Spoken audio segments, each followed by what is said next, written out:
छपेगी, चाहे जो भी हो अंजाम। चिरागों को छाला जा रहा है, हवाओं पे रौब डाला जा रहा है, बढ़ता जा रहा है लोक और तंत्र के बीच फासला। भ्रष्टाचार के जहर से कोई नहीं बचा। अपनी विश्वसनीयता को खुद ही दांव पर लगा रखा सर्वोच्च न्यायालय। लोकतांत्रिक मूल्यों की रक्षा के लिए आलोचना जरूरी। नजरें सवालिया हो ताक रही, कौन सा राज कायम होगा, लोकशाही या लाठीशाही? क्या देश के रगों में बह रहा भ्रष्टाचार रूपी लहू नासूर बनकर सड़ांध मारने लगा है, जो अब अपने डायलिसिस के लिए भी तैयार नहीं है। सत्तानवीसों ने जिस तरह लोकतंत्र की जड़ों में मट्ठा डालकर राजतंत्र को सींचा है, उससे आज लोक और तंत्र के बीच की खाई गहरी होती जा रही है। सत्तानवीसों ने जिस तरह लोकतांत्रिक संस्थानों की स्वायत्तता को अपनी दास्तां में लेना शुरू किया है, विगत 6 सालों में तो उसकी इतिहास ही हो गई है। चुनाव आयोग, रिजर्व बैंक उसके जीते जागते उदाहरण है। इतना ही नहीं, अब तो खुलेआम सरकारी संस्थानों को बोली लगाकर बेचा जा रहा है। यहाँ तक कि गरीबों की लाइफलाइन, रेलवे, बीमा, बैंक, सुरक्षा संस्थान, कोई भी तो बाकी नहीं बच रहा है। भ्रष्टाचार के जहर से ना सेना अछूती रह गई है और ना ही न्यायपालिका में उच्च स्तर पर भ्रष्टाचार का वायरस फैला हुआ है। इसकी स्वीकारोक्ति तो खुद सुप्रीम कोर्ट के जजों ने ही की है। सुप्रीम कोर्ट के वरिष्ठ जजों के बीच अहम का टकराव तो पूरा विश्व देख ही चुका है, जब सुप्रीम कोर्ट के ही 4 वरिष्ठ जजों ने तत्कालीन चीफ जस्टिस ऑफ इंडिया दीपक मिश्रा की कार्यप्रणाली को लेकर सुप्रीम कोर्ट के इतिहास में पहली बार प्रेस कॉन्फ्रेंस बुलाकर विश्व स्तरीय इतिहास ही रच दिया था। न्यायमूर्तियों की इस हरकत से देश और देश की न्यायपालिका की साख पर कितना बट्टा लगा है, इसका आकलन करना संभव नहीं है। इससे इनकार नहीं किया जा सकता कि विगत 6 सालों में सुप्रीम कोर्ट ने अपने फैसले से खुद को आमजन के बीच आलोचना का केंद्र बनाया हुआ है। Chief justice of India Ranjan Gogoi ने रिटायरमेंट के चंद दिनों बाद ही राज्यसभा की मेंबरी स्वीकार कर आलोचनाओं के ग्राफ को बढ़ाया ही है। यह अलग बात है कि हर आदमी मुखर होकर सामने नहीं आता। आज देशवासियों को सुप्रीम कोर्ट से यह जानने का पूरा हक है कि जब यूपीए सरकार के जमाने में 2G, कोल ब्लॉक, अवैध लौह अयस्क खनन जैसे आदि मुद्दे देश हित में जनहित याचिका बनकर न केवल स्वीकार हो रहे थे, बल्कि उन पर विधिवत सुनवाई के बाद विस्तृत फैसले दिए जा रहे थे। तो फिर ऐसा क्या हो गया कि एनडीए सरकार के समय राष्ट्रीय आपदा राहत कोष होने के बावजूद पीएम केयर्स फंड लॉकडाउन के दौरान महानगरों से सैकड़ों मील दूर अपने घरों की ओर पैदल जाने को मजबूर प्रवासी मजदूरों को सुरक्षित घर तक पहुंचाने की मांग, सरकार द्वारा आरटीआई की कमजोर करने के लिए की जा रही कोशिश, गुजरात के पूर्व गृह राज्य मंत्री हरेन पंड्या की हत्या के मामले की जांच अदालत की निगरानी में कराने, गुजरात के बहुचर्चित सोहराबुद्दीन शेख मामले की जांच कर रहे जस्टिस लोया की 2014 में हुई संदिग्ध मौत जैसे मुद्दे जनहित याचिका के रूप में स्वीकार कर उन पर विधिवत सुनवाई कर विस्तृत फैसले देने के बजाय उन्हें खारिज क्यों किया जा रहा है? देशवासियों को यह भी जानने का हक है कि 2014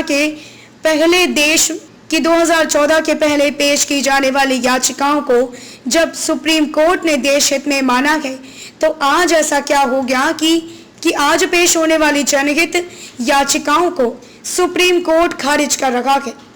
क्या इसलिए कि इन याचिकाओं में उठाए गए बिंदुओं में सीधे तौर पर सरकार के अति महत्वपूर्ण लोगों की सहभागिता संदिग्ध है? देश हित में जनहित के मामलों को लेकर जब भी समस्या का निदान नहीं होता, तो शंका पैदा होना लाजमी है। इस शंका को आशंका में बदलने का काम खुद सुप्रीम कोर्ट ने जनहित याचिका दायर करने में अग्रणी भूमिका निभाने वाले वरिष्ठ अधिवक्ता प्रशांत भूषण के ट्वीट को न्यायालय की अवमानना का दोषी मानकर किया है। देश से बड़ा कोई भी संवैधानिक संस्था नहीं है। देश है तभी संवैधानिक संस्था है।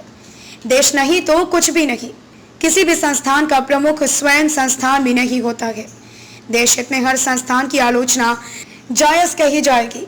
देश हित में की गई आलोचनाओं को अवमानना मानना जहां नागरिकों के अधिकारों का हनन कहा जाएगा, वही संस्थानों द्वारा अधिकारों का दुरुपयोग करना भी माना जाएगा। ईमानदारी की कसौटी पर खरा उतरने के लिए ईमानदार दिखना भी जरूरी होता है, इसमें कोई दो मत नहीं हो सकते। लोकतंत्र और उसके मूल्यों की रक्षा के लिए हर संस्थान की खुली आलोचना जरूरी है। आलोचनाओं को लेकर अपनी अवमानना मानने के लिए विशेष अधिकार का उपयोग कर सुप्रीम कोर्ट लगातार अपनी ही विश्वसनीयता को दांव पर लगाता जा रहा है।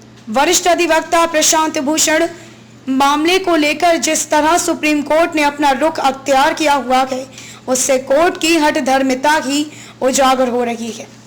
क्या सुप्रीम कोर्ट के जज लोकतांत्रिक मूल्यों को कुचलकर जिसकी लाठी उसकी भैंस का तालिबानी राज्य कायम करना चाहते हैं? देश के न्यायमूर्तियों से ऐसी आशा तो कदापि नहीं की जाती।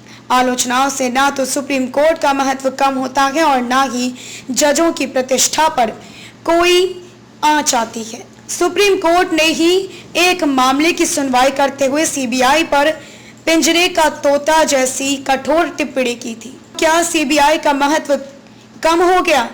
नहीं ना। आज भी यह जानते हुए कि सीबीआई सरकार के प्रति ही निष्ठावान होती है, तब भी जटिल मामलों में सीबीआई जांच की मांग की जाती है। आज भी देशवासियों की नजर न्याय के मामले में सुप्रीम कोर्ट पर टिकी हुई होती है। आज भी देशवासियों के मन को यही सवाल मत रहा है कि उसके मौलिक अधिकार सुरक्षित रहेंगे या फिर विधायिका कार्यपालिका के दमन चक्रीय कदमों में न्यायपालिका के कदम भी कदम ताल करते हुए जुड़कर संविधान द्वारा मिले विशेष अधिकार की आड़ लेकर रौंद दिए जाएंगे। न्यायालय की अवमानना के लिए दोषी ठहराए गए वरिष्ठ अधिवक्ता प्रशांत भूषण ने न्यायालय के सामने अपनी बात रखते हुए माफी मांगने से इनकार कर दिया है। अब गेंद सुप्रीम कोर्ट के पाले में है।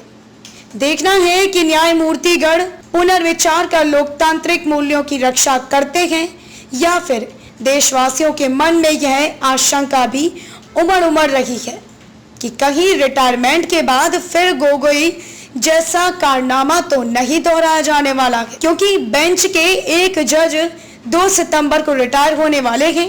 कहीं इसलिए फैसला देने की हड़बड़ी तो नहीं मची हुई है। सुप्रीम कोर्ट के माननीय न्यायमूर्तियों से यही अपेक्षा की जाती है कि मेरी भैंस को डंडा क्यों मारा की जिद छोड़कर ठीक उसी तरह का निर्णय पारित करेंगे जिस तरह का निर्णय तत्कालीन chief justice of India Ranjan Gogoi पर लगे यौन उत्पीड़न के मामले में किया गया है।